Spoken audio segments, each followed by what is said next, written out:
Uh-huh. Ah, real-time strategy, a genre for boomers. Long dead with its list of new titles at Barren Wasteland. Our only hope is remastered. Iron Harvest. Interesting. Set in an alternate universe with the invasion of Poland of World War II is actually an invasion of Polania by Roosevelt.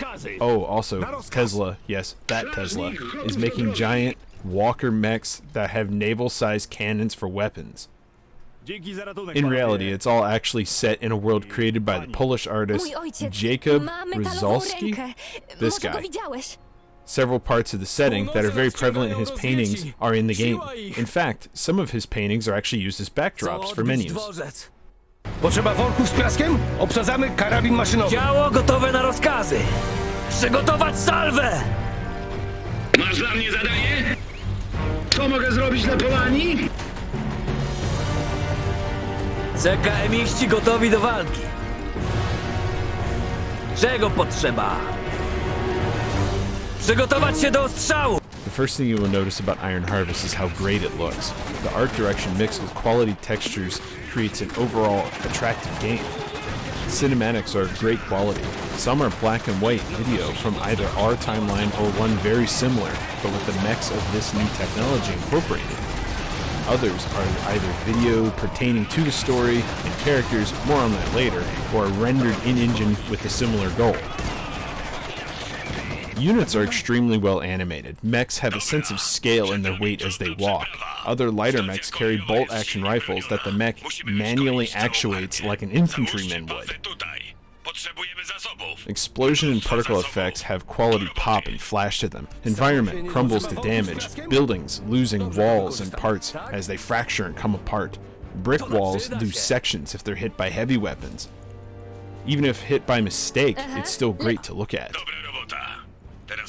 Surprisingly, the performance of the game is great, very unexpected with a game made in the Unity engine, and I never once ran into a bug or crash the entire time, even though I was running in the Proton for Linux. Iron Harvest is also frequently updated, so if a bug or crash was to occur, I cannot imagine it would last long. On music, sounds, and voice acting and sound mixing. Unsurprisingly, the experience is phenomenal. Nothing sounds out of place or abrupt. The voice actors accomplish their goal of bringing back the feeling of older RTS games. Their over-the-top and perfectly executed lines bring back memories of before Electronic Arts. Männer! Es ist soweit! Wenn das 12. Regiment da ist, werden wir die Russen jetzt mit einem Zangenmanöver vernichten. Die greifen bestimmt an, bevor das passiert. Keine Angst, Jonas. Wenn wir die Zerstörerkanonen beschützen können, halten wir durch, bis das 12. hier ist. Zeigt diesen Hunden, woraus echte Soldaten gemacht sind. Für Kaiser und Vaterland! Erwarte Befehle!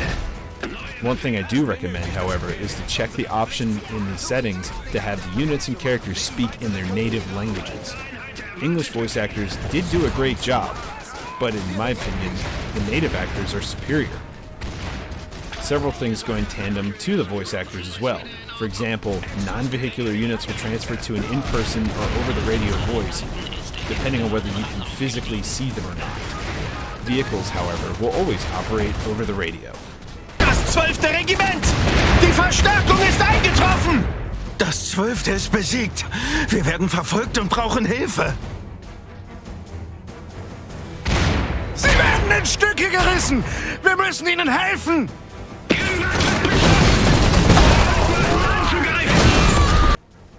The next thing is sound effects. Explosions, weapon discharges, all of them sound great. Maybe even better than the real thing. The background music is well made and quality as well, but however, not super memorable either. In the end, sounds of shells impacting loudly, small arms cracking off, the soundtrack, the mechs walking. It's all a very interesting soundtrack. All of this is great, but how does it play? Well, for starters, we have to be similar to everyone else who takes an in-depth review of this title and see that it's very similar to another, Company of Heroes. Units, vehicles, capture points, squads, they all work in a very familiar way, and it all feels almost too familiar.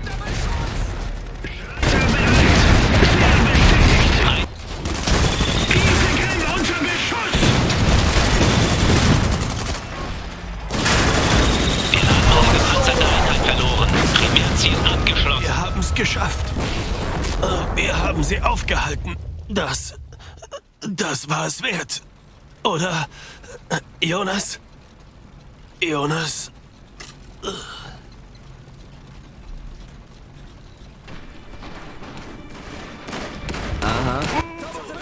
AI pathfinding seems to be a step up. However, in Company of Heroes, the way that they assign their lines along cover seems to be a bit better. The main base of the gameplay in Iron Harvest involves scouting areas, gathering one-time resource and item pickups scattered throughout the map, and capturing resource points. There are two types of resource points in the game: oil pumps and metal mines, giving their respective resources. Most vehicles use a large amount of both, however, metal comes much faster than oil, so saving up for one vehicle may not be worth it. However, the largest vehicles and vehicles in general are the most effective on the battlefield. Gotów unicestwić wroga. Więcej tu nie ma. Zmieniam pozycję według wskazań. Resource nodes can actually be upgraded instead of fortified like in Company of Heroes. This increases overall yield and the building health, however it doesn't prevent the capture. The overall goal is to capture as many points as possible, giving you a unit advantage and abilities.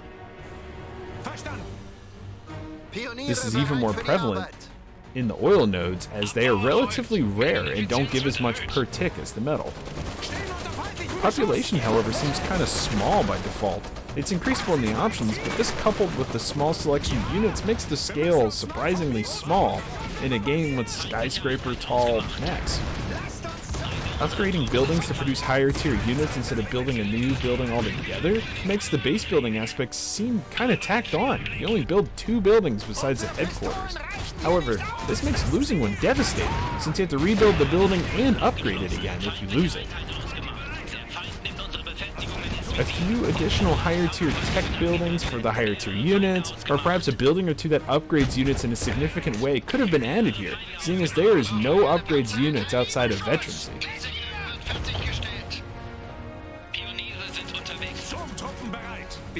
Iron Harvest is the standard affair of RTS games, with both a campaign and a skirmish mode, with multiplayer support for skirmish and rumors of a co-op campaign in the future. Very interested for this one specifically.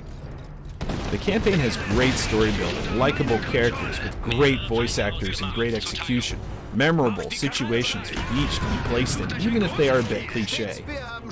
The cutscenes are quality. Between each mission, it tells a story. Rasputin is a revolution in Rosviet. Wow, original. The leader of Saxony is the Kaiser, and he's losing control as the Imperialist is going away, and their voice actors do a great job of telling this story. There's also a few included scenarios that also have their own story to tell, and they're fully voiced. There are 3 factions residing within the title: Polania, Rosviet, and Saxony, Poland, Russia, and Germany. Each has their own flair and flavors to their mechs and their overall industry and infantry.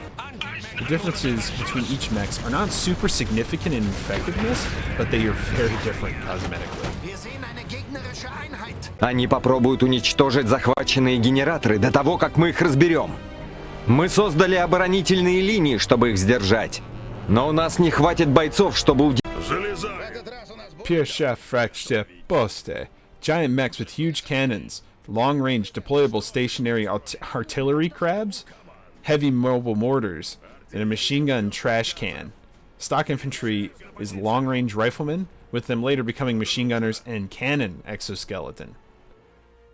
Russia, Vieta Frakta Stutztitz, has 2-legged walkers of medium sizes, with a few large ones, and instead of a trash can machine gun, they use flamethrowers. They also get a giant mech that looks very similar to a Kabutops from, or however you pronounce that word, from Pokemon, honestly.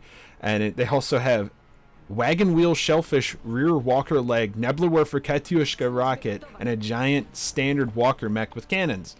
Now the Rusviet exoskeleton is a melee jetpack user that crushes infantry, and their stock infantry has sweet hats and shotguns.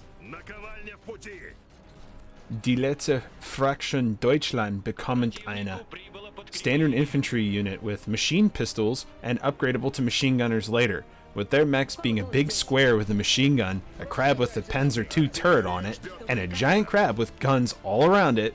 They also have a deployable artillery and an odd grenade-shaped mech that fires remote control, mono-wheel explosives. Their exoskeleton is a mortar and is one of the best in the game. By far my favorite. It's very slow. Nikola Tesla is essentially the centerpiece of the story. His factory is the one who created the mechs originally, as well as most of their modern-day technology. He and his team of people from all three nations are responsible for almost every modern technological advancement, with his intentions to use them to create a better life for the world, but however, is hijacked by nations seeking power. Later on, the story becomes a little bit more tricky and difficult to follow as some Illuminati theories take place. Try not to spoil the story, I'll leave it at that.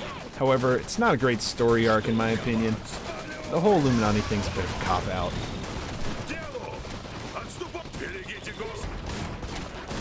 Now the question is, can a game that lends itself and takes so much inspiration from another be a good game?